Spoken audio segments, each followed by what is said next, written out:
Alright guys, welcome back. CFP here, and this is Survival Living. So one of the things that most people talk about but not actually show you is storing food and supplies for your pets and livestock. Now here on this channel we try to show you what we do. We don't just talk to you about what you need to be doing. We actually show you the process and stuff that we are actually putting ourselves through in preparation for SHTF events. Whether that be the end-all be-all apocalypse or something localized that you have to deal with, and your book is a shit hits the fan moment. So let's go ahead and talk about this.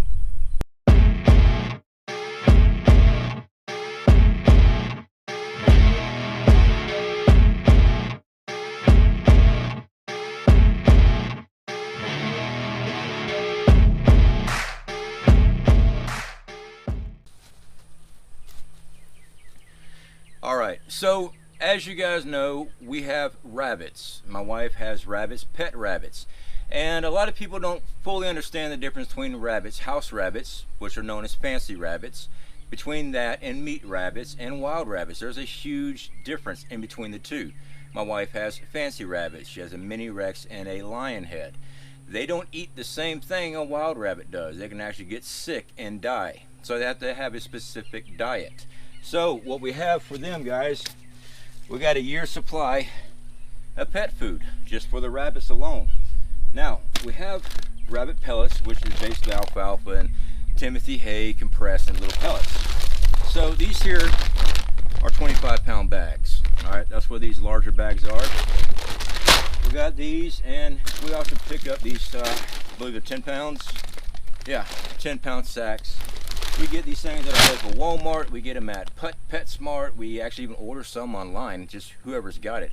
I will tell you this, we've been running into an issue with Walmart as far as some of the pet supplies, because some of it they don't have. Today I went out and got these boxes of hay here because they were out of all the hay. The fact is there is a hay shortage in America. So having food put back for my wife's pets is very important to me. One, I'm her husband, all right? That's my job to make sure our families took care of. Well, her pets need food. So let's go ahead and quickly go over some of this. We've got 95 pounds of pellets that's in storage. We have a lot more food than this. This is what we keep in storage. Pine. This is natural pine bedding. You can use newspapers, things like that. I found out this works best with cleanup and stuff with the rabbits in their hutches and things. This stuff is not expensive. It's like $3 for a big bundle of it. We always stock up on this. I'm actually getting some more of this because there was another company I went with and they had paint chips in it. There was pine strips with white paint on it. In other words, they were taking reclaimed pine lumber and throwing it through a chipper and selling it as bedding material. Paint will kill your animals. So we're staying away from that company. These here, 176 ounces of hay. This is compressed hay. It doesn't look like much, but this box is actually compressed full of hay. Got a couple of those. That's what we got today. And 180 ounces of hay. This is all compressed in these boxes. So the boxes we bought today, and I'm about to lose all those stocks. Got different sizes there because we store up. We have to rotate our hay just the same. Now I've seen the comments, and the fact is most of these comments are for people that actually don't do this because they just comment in a way. They think it's a good deal. The comment is, you need to go to your tractor supply store and such and buy the big bales. You'll save money. One, you have to look at your situation. What's your storage like? Wife and I live in a 6x12 trailer. We have to be very selective on where we can go put our supplies and store. Luckily for us, hay and pellets, they can be stored in an outside building. So that saves us a lot there. But our rabbits don't eat a bale of hay in enough time before the hay goes bad. That's why I like these individual package bales, these individual package packs, because if moisture gets into your hay, it will mildew down here in Florida, and you just killed your rabbits when they eat that. Just so you know. And also rabbits, fancy rabbits, a little particular, if it gets all dried out, they're not going to eat it. They're going to throw it around, they won't eat it. They prefer Timothy cut hay. This is second cut, and they prefer a specific hay. They're just like people. They like certain types of things, and that's it. I mean, we've been testing it out. We bought different brands. Some brands, they just won't eat. So we've got different types of hay stockpiled up. Again, this is a year's supply of for two rabbits. All that takes up a lot of room.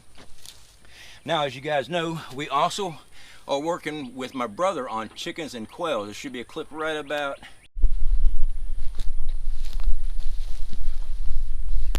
Yeah, there they are.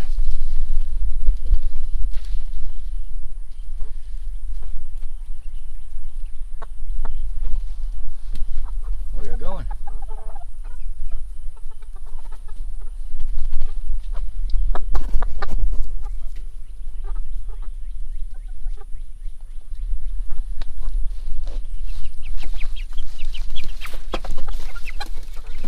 Oh, he took off running. Those are the chicks.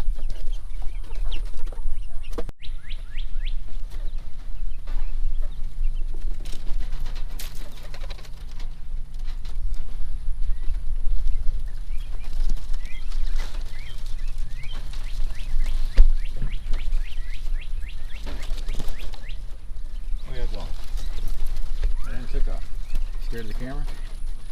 So because of that, we also have to start preparing extra food for these animals too. These animals are going to help sustain us with our own sustainability as far as meat, quail, and chickens. So what are we investing into? Feed. All right, we don't have the ability to grow feed where we're at. We just don't have the setup, and quite frankly, it's a lot of work to do that. So as preppers, do we have seeds and stuff that we can grow our own hay? Yeah, we do. Do we have enough crops that we can actually grow our own crops for the chickens and stuff if necessary? Yeah, but as of right now, while society is still running, we do not have the time or the ability to do that. We just don't. We, like everybody else, we do work jobs and everything else. Believe it or not, YouTube's a job. Between this, my outdoor filming, my advertisement stuff I do for other companies, I'm working all the time. So having time to go do that, I don't have the time. During full-blown SHTF, yeah, I have plenty of time on my hand. Between getting water, starting food, hunting, gardening, running security details, I ain't gonna have no time for that either. That's why I say get yourself a group. So these are 50-pound bags of feed. We get this at one of our local feed companies. So all in all, getting food stockpiled up for your pets and livestock is very important. It's not necessity if you don't have pets or livestock. If you don't have either one of them, hey, skip it. We're trying to be as self-sufficient as possible, and also we have pets, so we also have to supply food for them. So guys, whether it be a dog, a cat, whatever it is, nobody wants to eat their pets. And I've seen those comments too. I will never eat my wife's rabbit. That's just like, would you eat your dog? Have I eaten dog? Yeah, a couple times. Not too bad. Tastes like coyote. But with that being said, this is why we prep. So we're not the people, we're not the assholes out there having to eat somebody's pet. We got food supply stocks. Okay, we have food and supply stock for our animals. All right, guys, y'all take care. Speak to y'all later. So here's another thought for you. Yeah, when I had the camera over there that ran, I walked away to start making noises. Here's another thought for y'all. With hay shortages, what do you think that's going to boil down to? Oh, dude, I don't eat hay. Yeah, but I guarantee you, your steak uses hay. Other animals use hay. Things that you like to eat uses hay. So with a hay shortage, it does affect our food supply.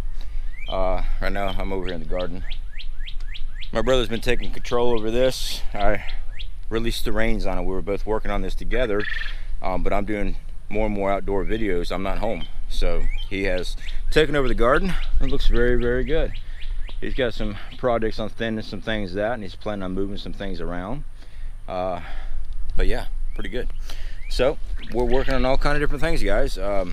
That's just it. Everything from stockpiling food, stockpiling things for our animals, and also getting in shape. Hey, it's required. It really is, especially if you're planning on surviving certain scenarios, which I plan to. Exercise and getting in shape. Now, do you have to go lift weights? No, there's many ways of exercising and getting in shape, but the fact is you've got to be doing something. That's just the truth. You've got to be doing something to get in shape. You don't have to sit here and slam weights like I do. I found out it works really well for me. I'm speaking from somebody that's been a welder for 20 years, worked as an iron worker, worked in the shipyards, worked in the oil fields, pipe welder. Yeah, I'm 43 years old. I've been busted up, broke up, and I found out lifting weights was able to get my body back to where I need to go. And I'm far from where I need to go. but I'm still working on it. So when it comes down to having to run with a pack, yeah, you're gonna need to be in shape for that. If it comes off to fighting off an attacker, you're gonna need to be in shape for that too. And I hear the comments, well, Smith & Wesson's a great equalizer. So what happens when you don't have a firearm on you? What happens if they change laws where you can't own a firearm? I mean, there's many other countries that are like that. I'll go out in a blaze of glory, CFP, cold dead hands, cold dead hands. Well, they don't mind obliging you on that. Me, I personally prefer to be alive as much as possible. I'm not saying they're going to be able to take away your firearms, but I know they're going to be pushing for it. They want to. They don't want America armed. Not at all. Because if America's armed, they can't do what they want to do. Once they disarm America, that's when the shit show starts. All right, guys. Talk to y'all later.